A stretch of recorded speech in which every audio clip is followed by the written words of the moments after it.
Kia has lost its mind.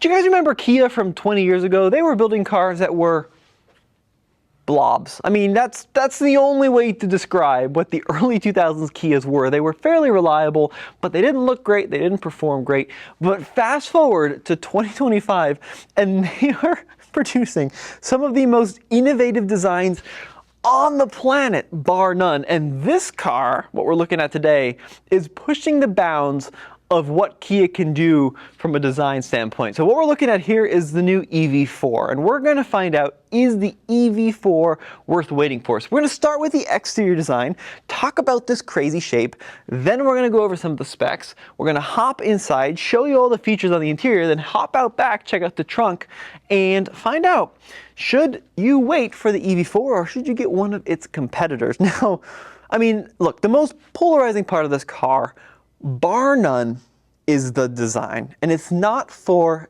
everybody. I've read comments online that are very pro EV4 and very against EV4 because it looks like something straight out of Tron. There are aspects of this car that look like a sports car, and then there are aspects that look like a crossover, and then you've got this crazy speed tail in the back. There's a lot to unpack here. So let's start out with the front end. Now the headlights, I think, are very distinct. So we've got kind of this family resemblance to other Kia products with these blades that silhouette down the sides of the headlights and these pixels that make up the actual main beam. And then we've got the piano black finish that extends across the front end with the piano black lower front valence. But what I appreciate about this is Kia's pushing the bounds of what they can do with an electric car, meaning that they know they don't have to package around some big, heavy engine that sticks up way tall, so they've got this crazy slope to the hood line. And I think that that's something that a lot of EV manufacturers have been missing, like vehicles like the ID4, right? Why do you need such a tall hood if you don't have anything that needs to be that tall? So I appreciate that Kia is actually utilizing and giving the EVs a different look than the gasoline products. And then this aspect of the EV4 is interesting too, right? This is a little crossover-y in how they made this butch fender treatment with this kind of squared off flare. And then they gave it like this big kind of bold cladding along the side, which feels a little SUV, even though this is definitely more of a car than a crossover. And then we come to this crazy wheel. Now this is a GT line version of the EV4. This is a 19-inch wheel, but it's not so much a wheel as it is like a geometry project. So we've got triangles, we've got all sorts of crazy shapes that make our way through this bright black finish and then this kind of brushed silver. So it's a really interesting wheel design, and here is where we're going to find the charge port on the EV4. Now, something worth noting, this car does ride on the eGMP architecture of vehicle. It's a 400 volt system in this car, and that right there is the new NACS connector. So we've heard Hyundai Kia moving to the North American charging standard J3400, and the EV4 is going to launch in the US with that Tesla standard, which is a win. That's where you're going to charge up the EV4. Now we got to talk quickly before we continue with the design about some of the specs. So there's actually going to be two battery configurations. There is it's a 81.4 kilowatt hour on the large end, and that's going to deliver, according to Kia, upwards of 300 miles of range, 330 miles of range potentially. This is what gets me excited about this car, right? If this car comes in at a low price point, pricing hasn't been announced yet, but if it comes in, let's say like low to mid 30s, and you could get an 81 kilowatt hour pack for under 40 grand, that would deliver this some of the best range per dollar, which I think could be kind of a game changer in the EV market. So this car is obviously smaller. It's going to be priced less than EV6. And I'm hoping if you can get especially that extended range pack for 37, 38K, this could be a heck of a good road tripper for the money. Now, keeping going with the rear portion of the car, this is where things get even crazier. So we have these two little mini, they almost look like little mini wings on that flank both sides of the car with your little shark fin in between there. And then you've got a very vertical drop off toward the back. This is the part of the car that I'm not super sure about. It looks a little whale-like in how this trunk curved around the side here with these little tail lights that are more bolted to the quarter panel than to actually the rear of the car. And then you would expect this thing with such a sloping roofline to maybe be a hatchback, but it is in fact just going to be a standard sedan. So this is very Lucid-like in how you've got a really wide trunk opening, but a pretty tall liftover height. But the crazy thing is just how deep that trunk goes, and that's before we even fold the rear seat. So potentially you could hold quite a lot of stuff back here as long as it's not too tall. And that's where I think having that hatchback would be nice. So producer Zach there just popped the rear seat. There you can see. Hello everybody. So yeah, quite a big lift over height here. There's a bit of a lip over that rear seat, but from a trunk standpoint, I mean, this is like 60s Eldorado levels of trunk space, which is really cool. Let's see what we got underneath the rear seat here, underneath the rear floor, excuse me. Looks like we just have a space for your charger, your tow point, a little bit of additional storage back there. No spare tire on this EV4. Now, look, there's going to be a few different trims of EV4. This is going to be the top trim, the GT line. There are going to be two located underneath this if you wanted to save some money and get one a little bit more basic. But let's pop the hood and talk about the powertrain. So EGMP, right? But it's a little different than other EGMP products that we've seen. So if you look at vehicles like Ioniq 5, Hyundai Ioniq 6, EV6, EV9, Ioniq 9, right?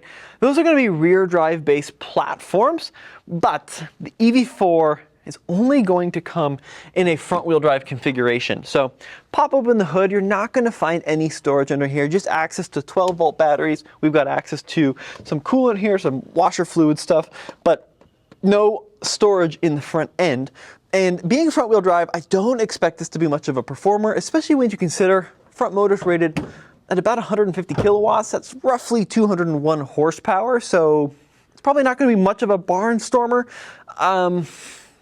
I always prefer when a car is driven by the rear wheels instead of the front, like the base Model 3. Just makes it a little bit more fun to drive, but we gotta hold judgment until we can get this thing out on the road and see what it's like.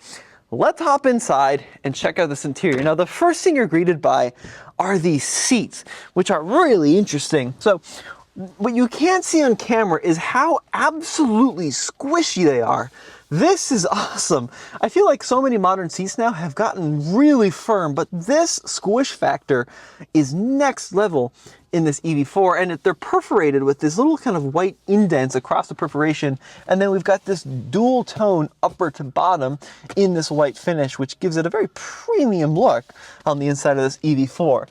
It's also extremely well equipped in here. Pretty much everything you'd expect in a car. So if you look over here on the doors, you can see we've got heated seats, we've got ventilated seats, we have heated steering wheel. We also, for the driver's side, have 2-position memory seats. So really well done.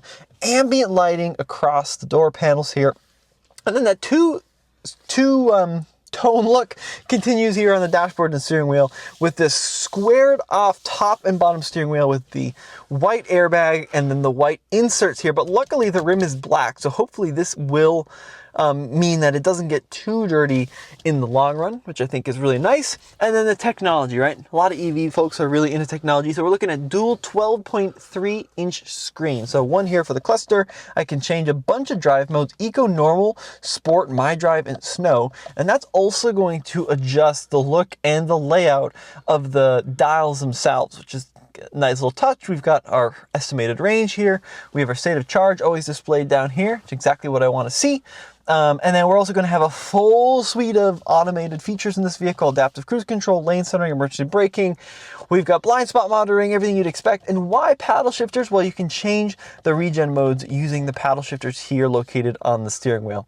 Now, between both 12.3 inch screens is going to be this little screen here, which is for your climate control. What's nice about this is you don't have to use the screen hardly at all, because you can do it all down here via physical control, these little silver buttons. So you can change the area it's blowing and the temperature all with these little controls. Now above that, we're going to find some shortcuts. Now, one thing which is a little bit of a miss, unlike the gas version of this car, kind of the K4, that has physical buttons across this panel. In the EV4, you got this haptic panel, which doesn't feel nearly as nice as the physical buttons, but it is nice that you do have these little shortcuts here that allow you to access the screen. We've got our little volume dial here, so you can do physical volume knob up and down. And then below that, we're gonna find two USB-Cs, 180 watt outlet, and then we've got a large and in charge wireless charger down here. A couple of good sized cup holders, and then a floating center console. So if you do have a bag or a purse or something that you want to kind of keep in the car, you can do that here.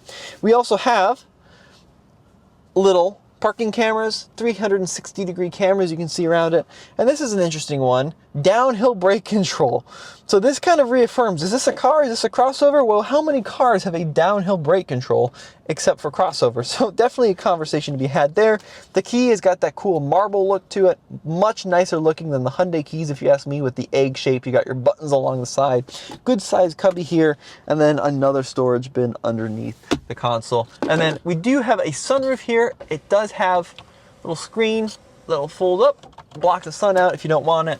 And headroom is a little tight. I am 6 feet tall, but even still, I'm just kind of on the edge of bonking my head there into the top of the roof. So let's check out the rear seat and see how that feels. So this is roughly my driving position at 6 feet tall. And let's hop in the back. So one thing which I do really appreciate, totally flat floor here, right? No humps, which wouldn't make sense for a front-wheel drive based vehicle. And I really like this. We have dual air vents back here, so keep your kids, keep your furry friends nice and cool. We also have USB-C built into the front seat backs.